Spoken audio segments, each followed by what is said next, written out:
Got a 2005 Chrysler Town Country Limited. This has got the rear AC. It's a 3.8 liter. We've got an AC compressor that went bad on it. I'm not going to do one of my typical videos where it's highly detailed step by step.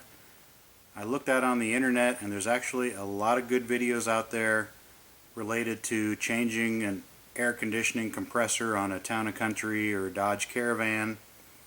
One guy has a 4-part series which is highly detailed on everything from getting it apart, getting it back on, putting in a receiver dryer, and then actually doing the AC charge.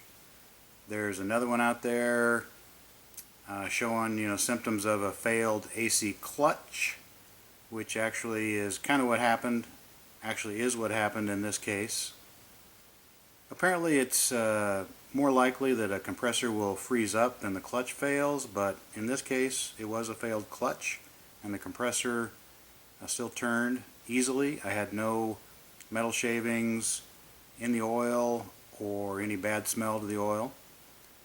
There's also a couple of good videos out there, well there's lots of good videos out there on how to properly charge an AC system, how to pull a vacuum, get the refrigerant back in it, all that kind of stuff.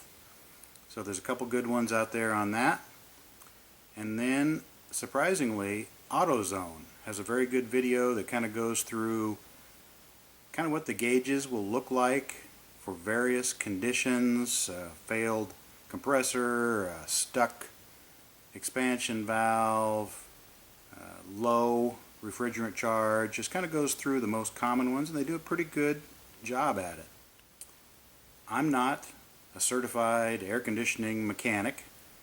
I'm pretty good at just your normal low on refrigerant, stick my little 1 can at a time, squirt it in there, apparatus on the low side, read the pressure, add a can. You should always look at it at idle, look at it while you got it revved up to about 2500, and you're looking for somewhere around 35 at idle, and when you rev it up you don't want it to go below maybe 15. Again, not an expert here, but but in this case, while I was adding a can, a failure sprung its head on me and it really confused me. I'm like, what's going on?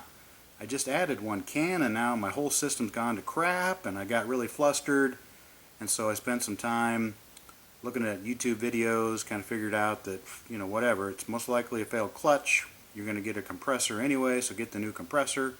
Anytime you open up the system, especially with a big thing like a compressor, you're going to want to change the receiver dryer. Some people call it accumulator. In my case, I went ahead and changed the expansion valve. I have a front and a rear system, so each has an expansion valve. They're different part numbers. The one in the front was fairly easy to change after I removed the wiper cowl. It wasn't super fun, but it wasn't horrible. So anyway, this video just shows bits and pieces of my journey, but if you want to see the full start to finish step-by-step change of a compressor, there's better videos out there. Got a 2005 Chrysler Town & Country Limited. This has got the rear AC. It's a 3.8 liter. We've got an AC compressor that went bad on it. No good deed goes unpunished. We're getting ready to go on a trip this weekend, so I thought, well, I'll just check the AC refrigerant level and make sure it's okay. It's been working all right, but sometimes wonder if it's keeping up or not. So hooked my handy Andy gauge up to it and started it. And this bad boy kind of went down here to the low end, down around 25, and it just kind of sat there at 25. Air conditioner seemed to be working sort of okay. I thought, well, okay, it needs a can. So I put a full can of refrigerant in it and got the pressure up to nothing crazy, just like 30 or something like that. Disconnected it and was running it, and then all of a sudden I smelled smoke, and I saw smoke coming up from down here, and I thought, oh crap, the compressor's like freezing up and I'm burning the serpentine belt. And then I think I put this gauge back on, and I was getting more up here in the, like past the 55, so it was going between like 75 and 65, 75 and 65, 75 and 65. I thought, well, that's crazy, that's too much. I thought, I just put a can in there. I know it was low. I haven't put any here for 2 years. But what could be going on? Took it out for a drive, and for a while I had air conditioning, for a while I didn't. On the way home, I just didn't have like any air conditioning at all. Came home, hook it up. I've got, this thing going on. I'm here at like 110 pounds of pressure. It's pretty hot here in the garage. It's, like 85. It was hotter than that, a couple hours ago when this all happened. This one, apparently, I hooked it up. I can't get it to work. High side, I'm showing, that we've equalized. It's been sitting here for quite a while, so about the same, 110 on each side. So I just started it up. Compressor's making weird noises down there. Ka-dunk, ka-dunk, ka-dunk, ka-dunk, ka-dunk. High side and low side about the same. I only ran it here for like 30 seconds, just enough to get the pressure here was, still crazy high. Pressure on the high side never changed during that 30 seconds or so that I ran it. So it seems to me like the compressor is not running. One thing I haven't mentioned yet, but I saw smoke. I thought it was a serpentine belt, but I think it was the clutch, because I'm really smelling kind of like a burning brake smell, but more of a burning clutch smell. So I think that clutch is just slipping down there, and that's why we're just not changing pressures at all.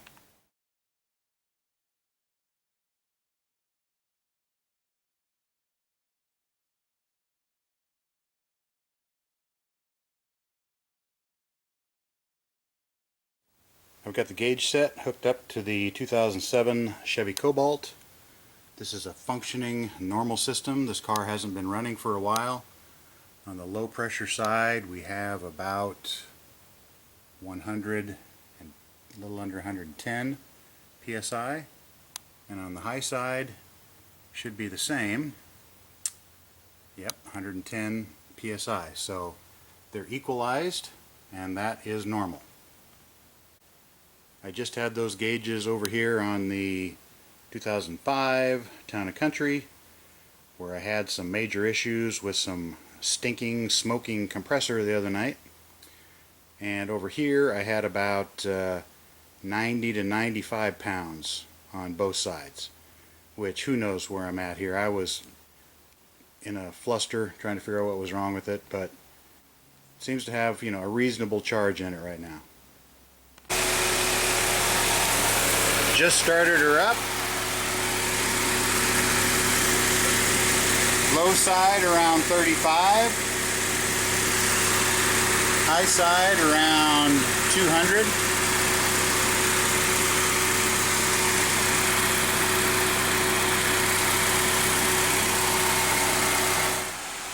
Here's your air temp at about 82 degrees.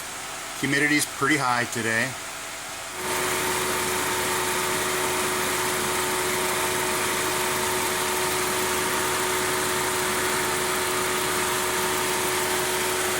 Been running for maybe 2 minutes. Okay, I just opened the car door, turned the fan on high, blowing out nice cold air.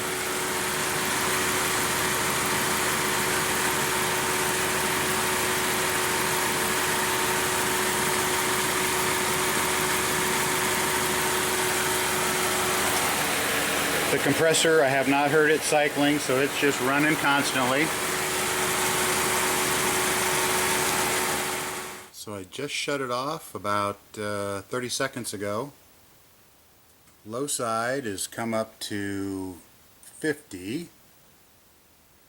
High side has come down to 150. And of course they'll go down here and equalize at about 100 and 110. Apparently it can be a pretty slow process after you shut the car off for the low pressure side to creep up and the high pressure side to creep down. So it's been several minutes here and we've still got a ways to go, but anyway, that's kind of what happens. Got the gauges removed from the other car and they're hanging on my van, but as you can see, there's still pressure in there because there's little check valves in here and they're keeping that pressure in there. So if you wanted to get rid of that, you'd have to loosen these and it'd burp those and that would come out. Pulled the plugs out, tipped it over. Quite a bit of oil ran out. I'm going to measure it and dump it back in there, but came out pretty easy, pretty thin, and quite a bit of it.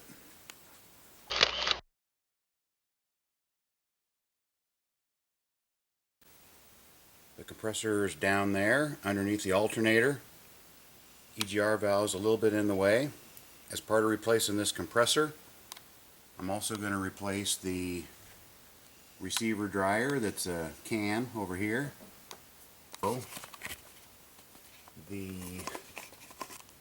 And also we'll be replacing the expansion valve, which is kind of buried there up against the firewall. There are several good videos out there showing replacement of this compressor on Chrysler Town Countries. Of course, it's basically exactly the same for Dodge minivans, Dodge Caravans. So there's a lot of stuff out there, so I'm not going to show, high detail, just some of the highlights. I think I'm going to go a little crazy. I'm going to take this cowl off of here to give me good access to that expansion valve. I know some people will think that's crazy, but I've had it off before to change the intake manifold gasket. It's not that hard to do. I know a lot of people have said you don't need to remove this alternator to change the compressor, but the lines do connect in kind of right underneath it. Can be done without removing it, but again, I've had it off. You're going to have that serpentine belt off anyway, so I'm going to just go ahead and take that alternator out of there, hopefully leave the EGR valve in place, give me easy access to the top of that compressor, make this job easy. You're also going to remove the air box to help get you a little better access to that receiver dryer over here. Probably the worst part about pulling this cowl off is getting these wipers off of there. You need a lot of times a wiper puller, which I have, and I've done it before, and I coated those splines with anti-seize, so they should come off easy this time. You're going to want to mark those wipers so that you get them back in the same spline tooth, and you're also going to note which one's on the bottom. So passenger side wiper is on the bottom, driver side wiper on the top. After that, there's just some torque screws that come out. This thing is popped into some little plastic clips basically, and then there's several bolts across the top back there, and then the whole thing just pops out. I show in detail how to remove that cowl in one of my videos on replacing the intake manifold gasket, so you can check there. So there's several torque screws you get out. There's a couple of these are like these little quarter turns. There's like an L down there, so just quarter turn.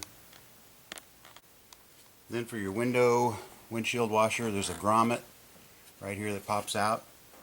The hose will come apart right there, and then pull that tube back through there and bring it out along with this shield. You're going to have to torque on this shield a little bit to get it past these, but it'll come out.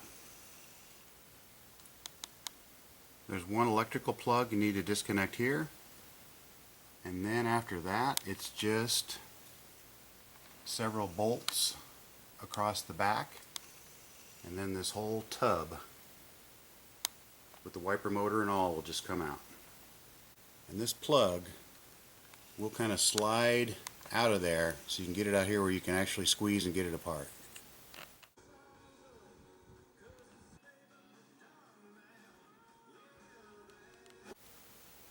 It took me about a half an hour to get this off of here while doing some filming. But now I'm going to have super easy access to that expansion valve back there. There are a couple of hoses that you need to undo the clamp, one on each side, and they'll pull off of that assembly that you pull out of here. Well, we're getting our first look at the fender here. It's looking like it's pretty obvious we had some issues with the clutch there. Did get a strong burning brake or slipping clutch smell, and some smoke came out of this, so I didn't know if it was, slipping the serpentine belt because the compressor locked up, or whether the clutch was slipping.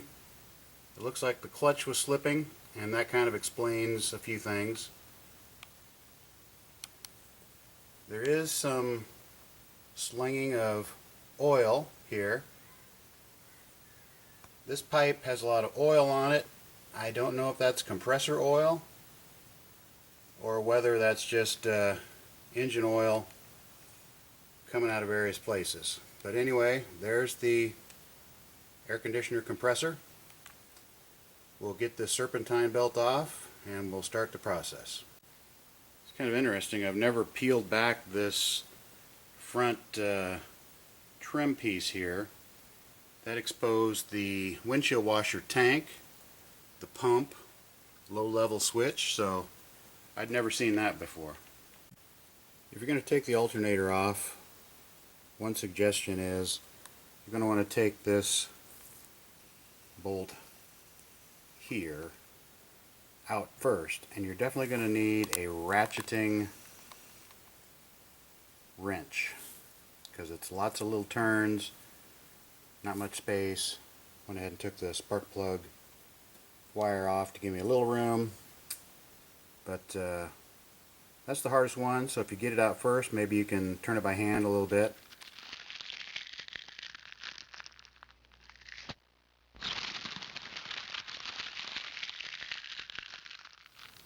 I've got the alternator loose, and for now I've just got a bungee cord holding it up and kind of out of the way. That gives me really what I was after. Gives me a good look at the nut holding on that line, and then there'll be another nut holding on the other line. So pretty good access there now. I don't know if it's worth it to take this off.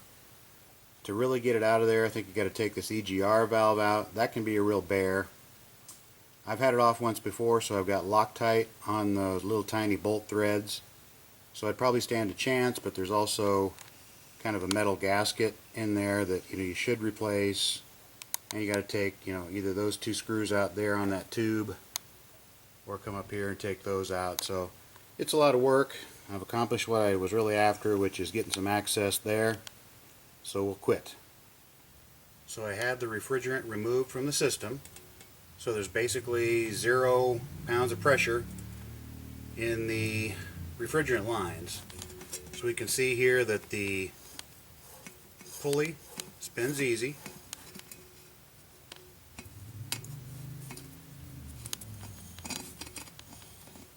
I can actually turn the inside fairly easy. So it seems the compressor is not locked up. This outer ring here spins independently of the pulley. I'm not sure if all this is normal or not, but again, here I should be turning the compressor. And I think, and here's the clutch. You can see that clutch obviously got hot. There's melted stuff there, and it was stinking pretty bad. Before I took the bolts that hold the compressor to the block, I wanted to get these refrigerant lines loose, so took those nuts off one at a time. Top one first, wiggled it, came out. Next nut, I think 13 millimeter, wiggled it, came out. Then I took some earplugs and just shoved the earplugs into those supply or high side, low side pipes. And now I'm taking out the final bolts. Oops, one of my plugs just came out. Now I'm taking the final bolts out that hold this compressor in. So there was 2 nuts in the front, and then there's 2 long bolts, one here on top and one down below there on the bottom. So you get those 2 nuts off, these 2 bolts, and this thing should fall out of here. And you've got an electrical connector there. It's got the famous Chrysler red lock on it. So the side on my right has a lip, and you need to pull that to the right. The other side over here, which has disappeared, that's smooth. So just get a small screwdriver under there and twist it, and it'll pull that out. Now we've got the compressor out.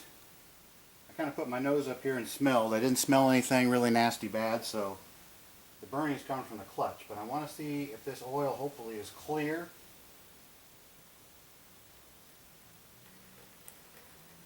That's, it looks like yellow pea, maybe some dog puke yellow, something like that, but it's not super burned or anything. So I'm pretty happy with that. It's not black and full of shavings, so looks good. This is one of the old metal shims or gaskets that goes on one of the lines to the new compressor. One side is different than the other. This side kind of has, a lip that comes out. That goes into the compressor. The compressor has kind of a chamfered area where the tubes go in, so that would go that way. And then this hole slips over the studs, and then these little pegs get kind of bent up to sort of hold it in place. That's the idea. I put a new expansion valve in. It's back here. Basically, I would strongly recommend removing that cowl for that. I'm not exactly sure how you would do it without. It was hard enough with it off. But some of the main things are, obviously you take that nut off. Once you have that nut off, what you need to do is get a inverted Torx and pull that stud out. Screw that stud out of there. You don't want to have to take these lines and pull them way back toward me and around that stud. So you need to get that stud out of there. Once you get that stud out of there, you can get those 2 fittings to come off. The left side goes on first, the right side kind of overlaps it, and the nut holds them both in place there. Once you get those 2 fittings pulled off, you're going to see this expansion valve, and it's going to have 2 Torx screws, one in each of these 2 holes here. You need to remove those. Once those 2 Torx screws are removed, that will allow you to pull this thing out. There's a couple of tubes that come out of the firewall, and they have O-rings on them, and they just pop into the back here. And then you put the new unit on there, new O-rings and all that kind of stuff. Get this thing back in there, which was kind of a bear, just pulling on the tubes and working it in there and getting it over the tubes that come through the firewall and kind of getting it in there, and then getting the new tubes kind of in there, and then getting those 2 screws in there, and then putting the stud on it, and then pulling it together with the nut. One thing I had a little trouble with is when I was putting the new expansion valve in there, there's those 2 Torx screws that held the new expansion valve to the back. They didn't seem to want to go in right, and I'm like, I cannot strip these things, be careful. Turned out that plate back there, there's a metal plate, it had kind of shifted, so I had to move that plate until the screws would go in and grab the threads. So beware of that. This little tip that worked for me, this receiver dryer is not really squeezed in there with a clamp or anything, but it didn't want to come right out, so I put a little penetrating oil right around the top where it is held in. Then I put the 2 screws back in, and now I'm able to turn and pull up, and it's just going to come right out of there. You want to mark that thing. Note which direction it is before you start to take it out. That way you can screw your new one or get your new one down in place. It'll be in the right orientation to put the two connectors back on.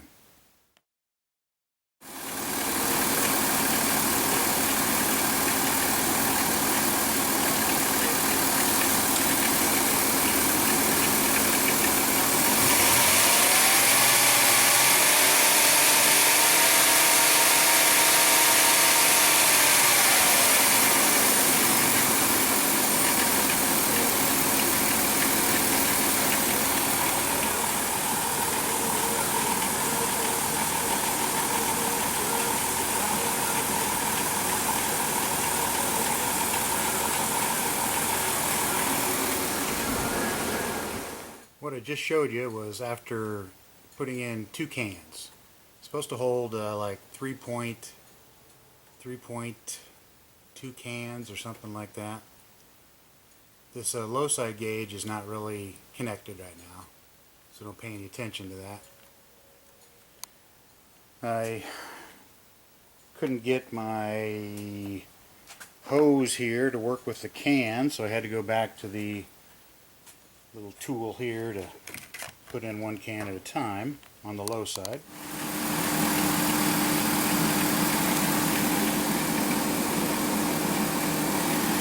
I'm currently 3 cans in. Technically it should take about 3.2 cans. I'll rev it up here.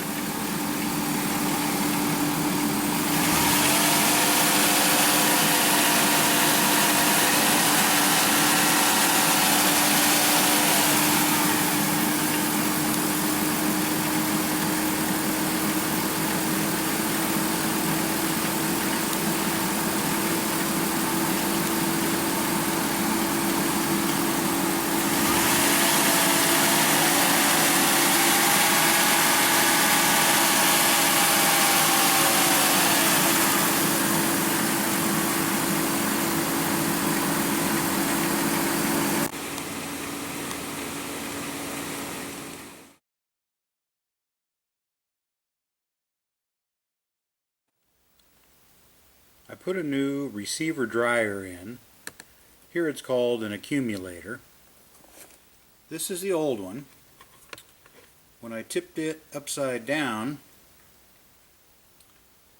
got quite a bit of oil came out of that. I'd say that's well over 1 ounce of oil. So I knew that you may need to put extra oil in because of this. I didn't know whether you should dump it into the receiver dryer or not. So when I refilled the compressor after checking that it had oil, I added about 1 extra ounce. I figured that would be more than adequate. But I do see that there is quite a bit here. So I'm going to let you do some research, or I may insert something here later about what the recommendations are for where to add it, how to add it, and how much. Okay, I have some answers. Again, I am not an air conditioning tech. However, I have stayed at a Holiday Inn Express, and I did just talk to an ASME certified mechanic. And he said, provided you haven't had any other kind of leak that would allow oil to shoot out of the main seal or a hose, what he does is he takes the compressor off, drains it, turns the compressor a few times, make sure all the oil's out, measure it, and whatever amount of oil that is, 3-4 ounces, that's what he puts back in. He was very concerned that you get too much oil in a system sometimes.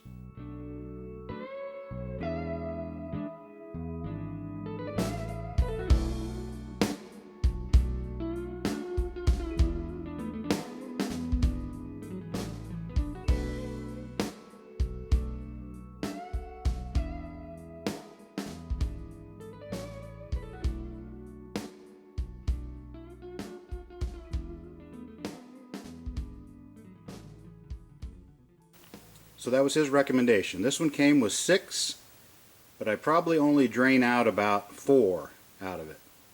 So the fact that I put a freckle over 6 means I'm going to have plenty in there. Now, I asked him about receiver dryer. He said, no, never dump oil into a receiver dryer, especially the kind I have. The high side port is right on top of it, so it probably just goes in there and that's where it stays, which is why I had like 2 ounces of oil in there. There are some tables that provide some guidance based on what you did, how much oil you should add. So, did you replace the condenser? Add this much oil. Did you replace the compressor? That much. Receiver dryer? XY. Did you replace a new hose? So you can look in a table and it'll give you some idea, but basically you want to be careful that you don't get too much oil in there. So if you're using that refrigerant that comes with oil in it, and you do that too many times, you'll get way too much oil in your system.